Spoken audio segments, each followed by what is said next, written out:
عمران نیازی گھٹیا الزامات لگا رہے ہیں نواز شریف کے اوپر، اور کس طرح آپ معزز لوگوں کو آپ پکار رہے ہیں. آپ کو اپنے گریبان میں آپ کو جھانکنا چاہیے. آپ کو اپنے بھائی ذرا بات سنیں، بھائی بات سنیں، بھائی آپ بات سنیں، بات سنیں.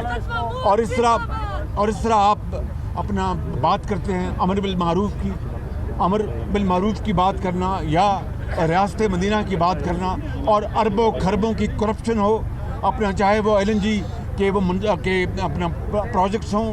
آپ نے گیس میں آپ نے اربوں کی کرپشن کروائی، آپ نے چینی کی ایکسپورٹ میں اربوں کی کرپشن کروائی، آپ نے گندم کی ایکسپورٹ میں پھر امپورٹ میں اربوں کی کرپشن کروائی. سبسڈی کے نام میں آپ نے امیر لوگوں کی جیبیں بھری، غریب کو آپ نے مار دیا، اس کی جیب کاٹ لی، اس کو دوائی نہیں ملی، اس کو علاج نہیں ملا، اس کے بچوں کو تعلیم نہیں ملی، اور شیر خر بچے کو دودھ نہیں ملا. یہ آپ کا دن رات نام لینا ریاست مدینہ کا، اور کام اس کے بالکل الٹ کرنا.